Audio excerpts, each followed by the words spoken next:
एक हमने देखा था, पहलवान आए थे, हर जगह विजय प्राप्त करते थे, तो वहाँ उन्होंने चैलेंज कर दिया कि कोई भी लड़ ले। तो गांव का एक किसान आदमी जो संयम से रहता था, दंड बैठक मारता, तो बोले नाम नहीं सुना, 5 मिनट में तुम्हें पटकेंगे। जैसा उसने कहा था, 5 मिनट में ऐसे ऊपर उठा के बोरा की तरह धम्म से रख दिया। बाद में उसने एकांत में बुलाया उसको और कहा ऐसा क्या? तो उसने कहा कि रोज मैं अपने व्यायाम को भगवान का भजन समझता हूँ और संयम से रहता हूँ। तुम्हारे शरीर को देख करके हम समझ गए थे कि तुम्हारा शरीर भोग प्रधान है। गरीब आदमी दंड बैठक मार के संयम से रह के पटक दिया उसको।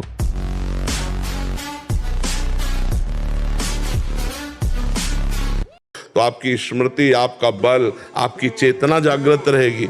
बड़े से बड़ा दुख सहने की सामर्थ्य आती है ब्रह्मचर्य में। ब्रह्मचर्य अध्यात्म पावर पुष्ट, ब्रह्मचर्य संकल्प पावर पुष्ट, ब्रह्मचर्य सर्दी गर्मी बरसात पीड़ा इनको सहने की सामर्थ्य उसमें आती है। इसलिए हमारी प्रार्थना है कि अगर वास्तविक जीवन सही आनंद में जीना है तो ब्रह्मचर्य नाम जप।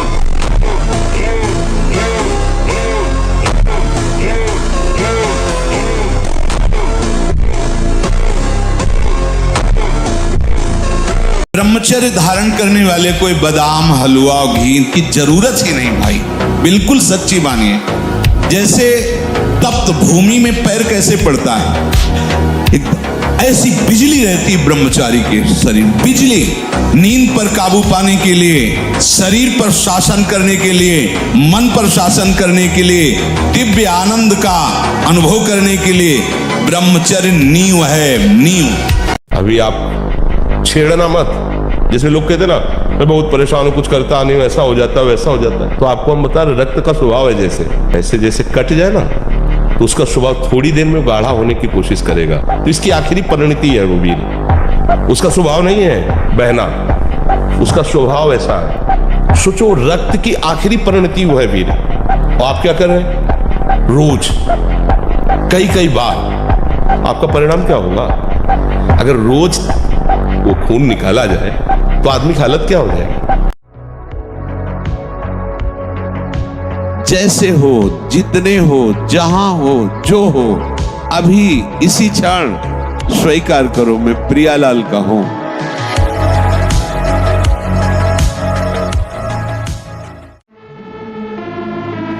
जिस अवस्था में असंग रहकर विद्या का अध्ययन करना, स्वास्थ्यवर्धक चेष्टाएं करके स्वस्थ होना, समाज सेवक, देश सेवक, परिवार को सुख पहुंचाने वाला आचरण, अध्यात्म विद्या का ज्ञान, वहां छोटे से ही भोग वासना प्रवृत्ति की बढ़ोतरी, वो दोस्ती, विपरीत भावनाएं, व्यसन, समलो भाई, सबसे हाथ जोड़ के कह रहा हूं।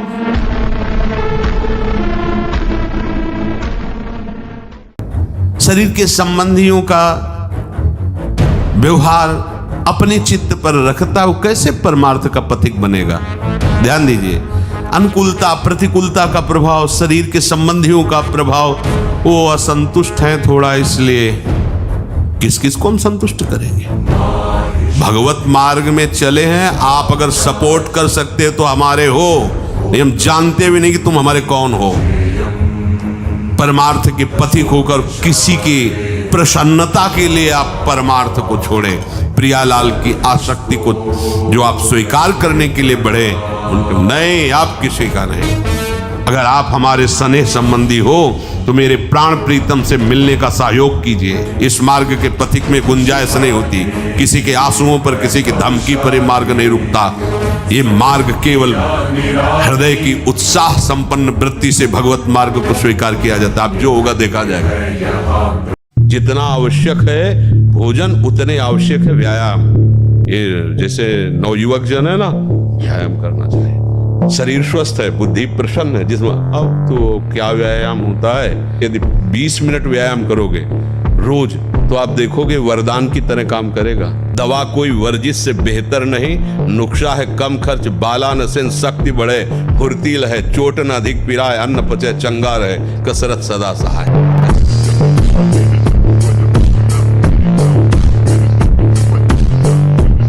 तमोगुण रजोगुण का विकार, काम क्रोध लोभ मोह मत्सर अभिमान, इन शत्रुओं को पराजित करने के लिए, आत्मानंद में स्वराज्य पर स्थित होने के लिए इंद्रियों का संयम ब्रह्मचर्य अत्यंत आवश्यक है।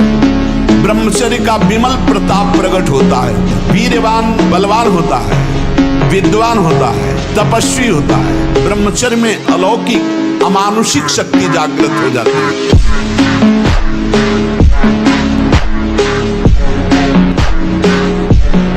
शरीर को 2-4 घंटे तो इतना श्रम होना चाहिए कि वो एकदम फैल जाए, इतना श्रम होना ही चाहिए ब्रह्मचर्य पचाने के लिए। ब्रह्मचारी हो, बोले ब्रह्मचारी चश्मा लगा, ब्रह्मचारी ब्लड प्रेशर की गोलियां खा रहे, ब्रह्मचारी मच्छर नहीं उड़ रहे ऐसे, और ब्रह्मचारी लारवेरी नाम भले ब्रह्मचारी, भाई हमें तो नहीं पता कि ऐसा भी ब्रह्मचारी हो। ब्रह्मचारी मतलब ज्वलंत शक्ति। पहले साधक को चाहिए कि ये देख ले कि हमारे द्वारा कोई हस्त मैथुन आदि क्रियाएं जो निंदनीय क्रियाएं वो तो नहीं हो रही। एक हमारे अंदर मान्यता बैठ गई है कि वीर चरण में ही आनंद है। क्या तुम्हारा जीवन का आनंद केवल इतना ही है?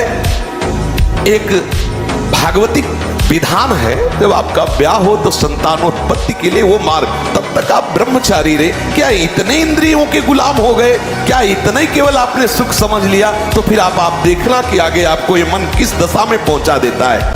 हमें एक बार कोई बात सही ढंग से बता दो और हम उसको बिल्कुल ऐसे सुन ले, ऐसे या 50 वर्ष बाद पूछ लेना, वो बिल्कुल रिकॉर्ड मिलेगी। बहुत बड़ा पावर है, और वो हमारा पावर छीन हो जाता है जब हम गंदे आचरण करने लगते हैं, गंदा भोजन करने लगते हैं, गंदे व्यवहार में चले जाते हैं, तो हमारी स्मृति छीन हो जाती है। स्मृति जागृत हो जाए तो कई जन्मों की स्मृति जागृत हो जाती है। आप डरो मत, बलवान बनो, ठीक है।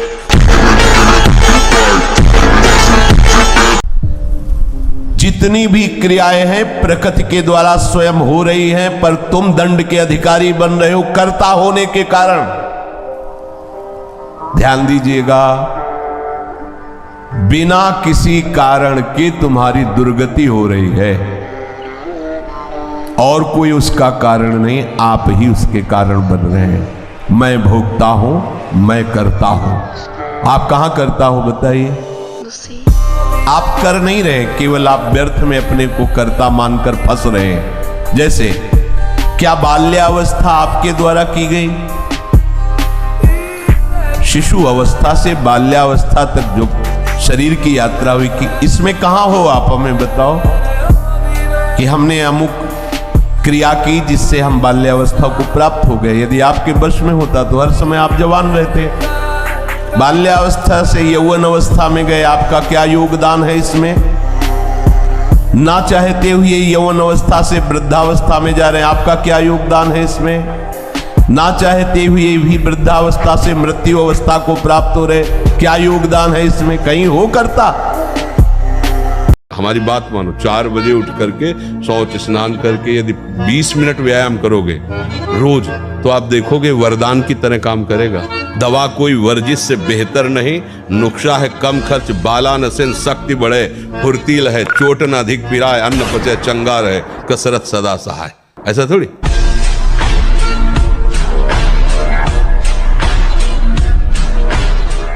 जो ब्रह्मचर्य रहता है उसे शरीर बल, मनोबल, बुद्धि बल, वचन बल, ये सब जागृत हो जाते हैं। वचन बल जो बोला वही लागू हो गया, जबरदस्ती आपको मानना पड़ेगा। और मनोबल जो संकल्प किया अंदर, वही बाहर क्रिया प्रारंभ हो गई, वही दिखाई देने लगा। देह बल, रात दिन मेहनत करो फिर भी थकान नहीं। आप कुछ समय तक व्यवहार करके देखिए ब्रह्मचर्य का, फिर आपको खुद पता चलेगा कि कितना आनंद प्रदान करता है ब्रह्मचर्य।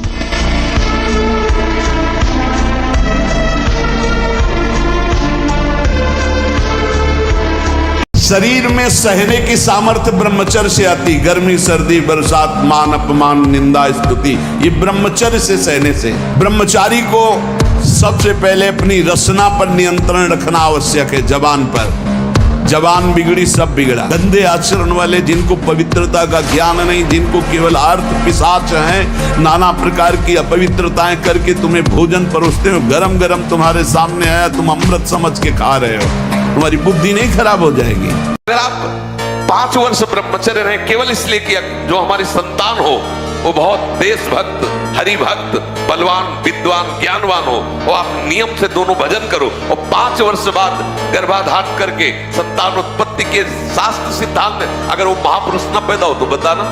अब ये खान पान ठीक नहीं, आचरण ठीक नहीं, पवित्र नहीं हो, एक किसान भी खेती को सुरक्षित और तैयार करता है तो उसमें अच्छी फसल होती है। तुमने ब्रह्मचर्य को जाना ही नहीं, इधर उधर से हर तरह से भ्रष्ट आचरण, अब वो संतान कैसे हुई? हम देखा गोदी में चश्मा लगा, भगवान गोदी में है, शुगर है 500, अब बोलो इनको जवानी आएगी कभी? कल इन लोगों से बता रहे थे, देखो अभी सर्दी नहीं आई, श्री जी ने आप सबकी व्यवस्थाएं की। हम अपनी आपको बताते हैं, कभी कभी जब ज्यादा सर्दी होती तो पास के आश्रमों में जाते तो देखते थे सब अपने अपने कंबल लिए ओढ़े, कोई पूछता भी नहीं था कि पता नहीं कंबल उड़ा दे रात में लेके भाग जाए तो। ऐसी कांपते हुए शरीर ठंडी करती, फिर निश्चय किया ओढ़ना ही नहीं, हमें आश्रय ही नहीं लेना इसका। वो भगवत कृपा से कभी जुखाम या बुखार भी नहीं आया, भीषण सर्दी ऐसे सहते हुए। आपके अंदर सब सामर्थ्य है, दवाइयां खा के व्यवस्था करके भी कभी जुखाम नहीं, 10 वर्ष कभी जुखाम नहीं हुआ। भीषण सर्दी, गर्मी, बरसात, हर ऋतु को वो शरीर सामर्थ्यशाली हो, भगवान वैसी कृपा करके। बिना ब्रह्मचर्य धारण किए हुए कोई पुरुष कदापि किसी भी श्रेष्ठ पद का अधिकार नहीं प्राप्त कर सकता, कदापि पवित्र नहीं, कदापि धर्मात्मा नहीं, कदापि महात्मा नहीं हो सकता। वो दंभ और पाखंड भले कर ले, बिना ब्रह्मचर्य के प्रत्यक्ष इंद्र भी तुच्छ है, पद दलित है, साधारण मनुष्यों की तो बात है क्या। परमार्थ के पद पर या व्यवहार के पद पर जिधर भी तुम जाना चाहते हो, अति आवश्यक है ब्रह्मचर्य।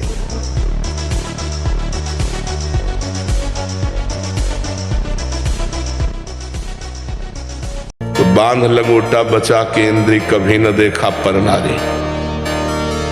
जो काछ वाछ मन निश्चल राखे, धनी धनी जननी तेरी रे। नरसिंह मेहता जी कहते हैं कि हमें पूरे आजीवन ये नियम रखना है कि पराई माता बहनों की तरफ हमारी गंदी दृष्टि ना हो। कभी अगर दृष्टि भी गंदी हो जाए, मान लो चूक है, बड़े जन्मों से हम उसी में लगे हुए हैं, तो क्रिया नहीं होनी चाहिए। मन एक अंधा और बलवान व्यक्ति है, उसके स्वयं नेत्र नहीं है, उसको जिधर चलाया जाता है बड़ी मजबूती से पैर रखता है, जो पकड़ाया जाता है बड़ी मजबूती से पकड़ता है। उसकी गलती नहीं है, गलती आपकी है। आप जो पकड़ाते गए, जिधर चलाते गए उधर चला।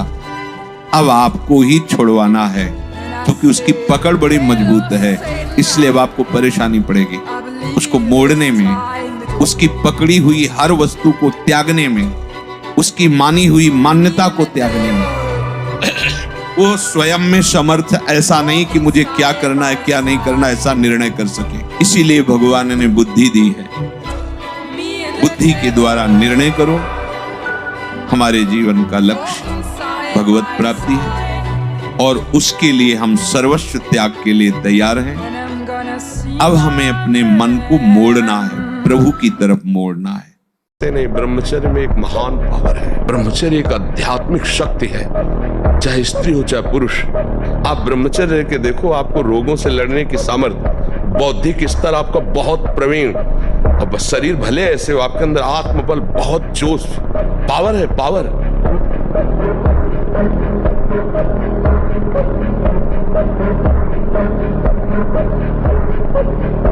ऐसा हमने भी सुना है कि बहुत से बच्चे विविध प्रकार के नशा, इंजेक्शन, ये सब। अब क्योंकि बुद्धि बच्चा जब भ्रष्ट हो जाती है तो यही सब लक्षण होते हैं। अब सबसे पहली हानि ब्रह्मचर्य की यहाँ हुई ना, तो बुद्धि नष्ट हो जाती। ब्रह्मचर्यहीन जीवन मरा जीवन होता है।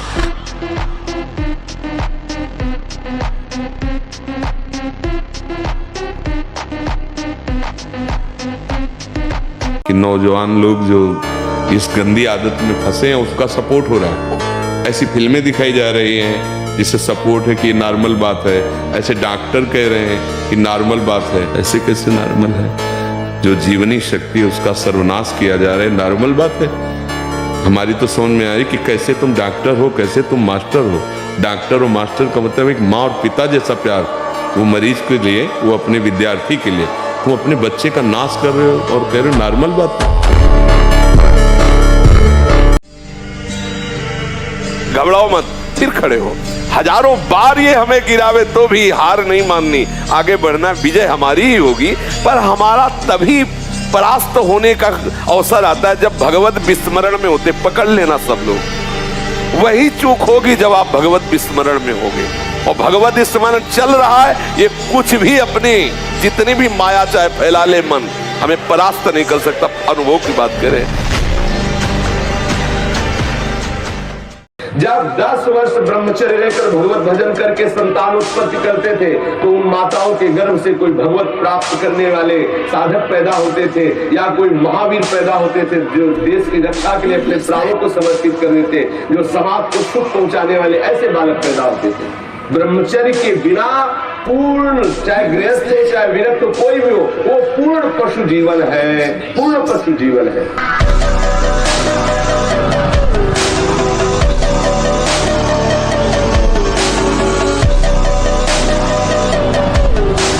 एक एक चेष्टा आपकी शास्त्र सम्मत होनी चाहिए, नहीं फेल हो जाओगे, फिर कुछ नहीं हो, मुझे बल्ब की तरह हो किसी काम के लिए। हर समय ब्रह्मचर्य का संरक्षण कैसे हो ये तुम्हें सोचते रहना। ब्रह्मचारी हो चाहे लड़की हो, शरीर हो चाहे पुरुष शरीर हो, ब्रह्मचर्य परमार्थ की ऊंचाई पर चढ़ने के लिए एक आवश्यक वस्तु है।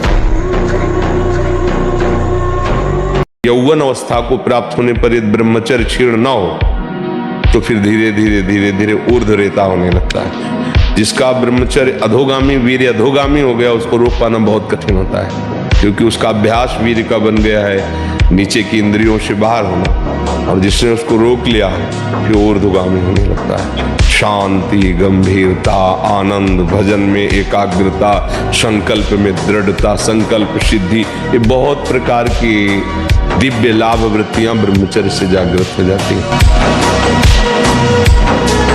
आप अपने को निर्बल समझकर इसको सबल मान बैठे हैं, इसीलिए हमारा पतन हो रहा है। बिल्कुल इसके किसी भी चाल में शास्त्र मर्यादा का उल्लंघन न करना। शास्त्र एक एक क्रिया के लिए आदेश करता है। आप इतना देखो, आप ऐसा देखो, आप ऐसे चलो, ऐसे बोलो, ये करो। और जहां आपने मन के अनुसार किया तो आपको ये सिखाएगा, इस बात को पकड़ लीजिए कि नहीं, बुरा नहीं होने देंगे, लेकिन ये धीरे धीरे आपको उसी बुराई में डुबो देगा।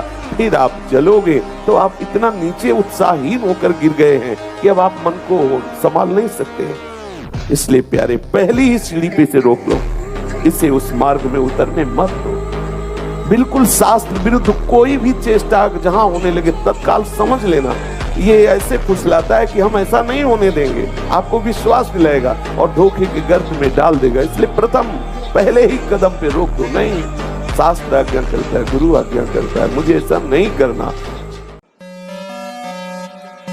मन के कहने में कभी अपने आप को मत फंसाओ। जब तक ये प्रभु की तरफ आपको प्रेरित ना करे तब तक इसको अपना दुश्मन मानकर इसका विरोध ही करते रहिएगा।